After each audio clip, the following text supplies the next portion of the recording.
The Return to Form Award. This is one of the new awards, maybe one-year award. Maybe we'll continue it, but this is one Sean really wanted, and I think this really makes sense because we really want to kind of reward all the aspects of what makes Audioface, and one of those aspects are artists who maybe fall down on their path of greatness, but step back up and come back better than even before. And that's something that is extremely rare and hard to do. Example, Coldplay last year. I think Coldplay's album Everyday Life last year was amazing. It was my pick for best alternative, and that's a prime example of return to form right there, of a band who sold out and then returns back to something great.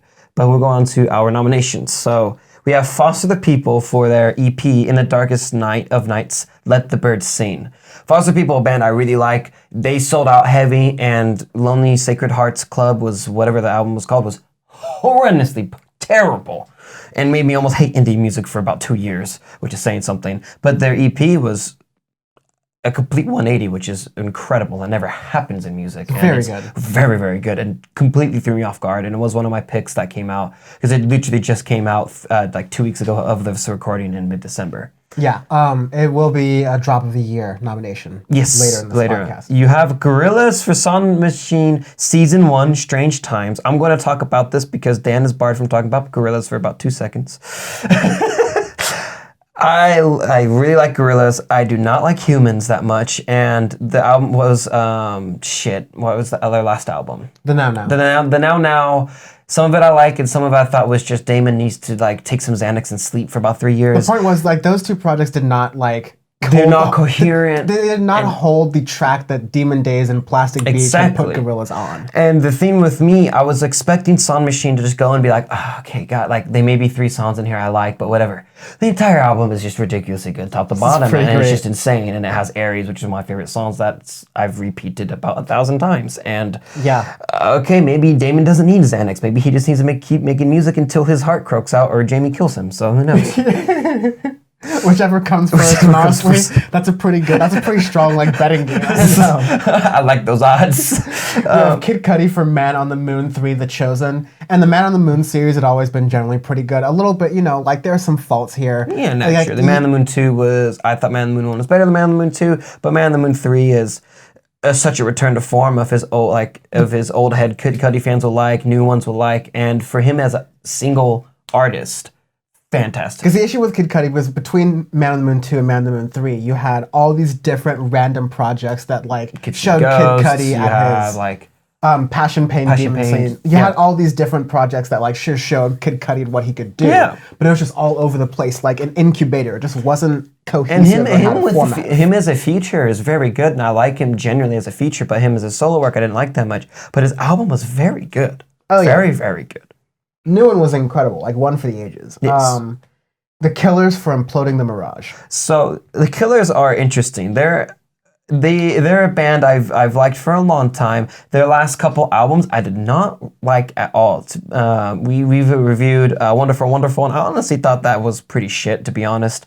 Their last good album to me was maybe like Sawdust era, where it's late early 2000s, because all the other stuff, Day and Age was okay, and then Battleborn, I thought that's when they started to go the Coldplay road of selling out and just like big arena hits and whatever. But Imploding the Mirage, I actually did something that is rare, where it is go into their like arena mainstream hits, but then throwing it back to their older sound and mixing the two, but pushing it forward. Kind of like what Coldplay did last year as well. Yeah. And it's something that I honestly did not expect. I wanted to go in here and just like rip Brandon Flowers' Mormon ass to shreds, but I didn't because it was really good. I was surprised at how much I like it. And like My Own Soul's Warning, the opening track, is a song that I've heard a lot. I almost wanted to put in the mainstream award, but I don't know if it was played like in other stuff in general. And it's something I heard a lot more like on indie channels and stuff, and it's actually very good for being a song that's on the radio too, and a lot of other stuff on the album. So a return to form to me is something that gives me hope, because I know they have some more music that should actually be coming out relatively soon. They've been working on stuff for a while now. So I was a real big fan of Caution. I was surprised at how much I ended up liking it. Yeah, that's a great track too. And then you have Made of Rain by the Psychedelic Furs. So I do listen to the fucking Psychedelic Furs, you pompous assholes who say I don't.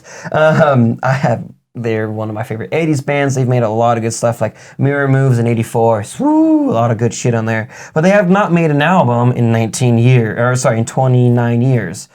For World Outside was the last one. So for a band to make an album 29 years later and make it as good that Made of Rain is insane. The only other band I know that could really do that was Slow Dive a couple years ago, and that was one of the albums too where I'm like, okay, maybe this is just something that's a one-hit thing of like a band comes back and something, but this is really good. I for a band that's, you can go like one or two ways too. You can go old head with the Flaming Lips did, where they just kind of flopped and died out into Old Wet Fart in the Wind with their album. Yeah. Or you can make Made of Rain, and it's very good for a return to form and literally a return of a band. So yeah, I seem to remember we reviewed a artist or like a band that I don't remember exactly on top of mind. Oh, AC/DC.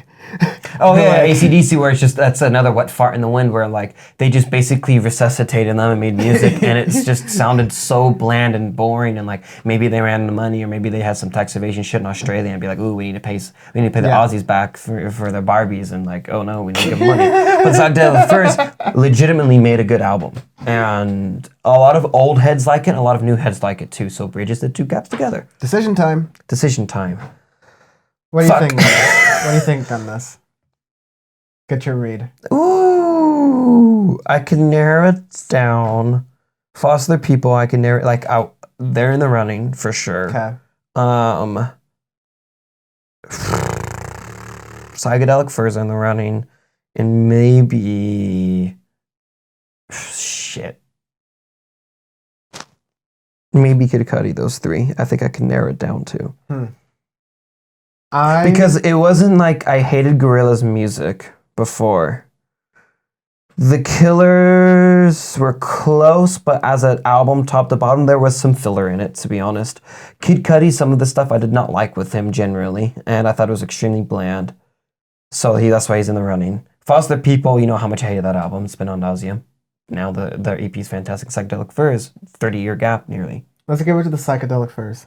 Yeah, I can give it to them. Because that 30-year gap, and considering what we kind of got in the end, not necessarily perfect, but like very close to perfect, and a really good modern version of the stuff they were doing before. And they didn't go Uncle Rocky. Yeah. Which is something that like... a really big pitfall they could have fallen into. A big pitfall you could go into, you know, you just step in the beat and whoop, and just fall down, yes. And, you know, do the doom of like, please stop making music, just help people make music. And yeah.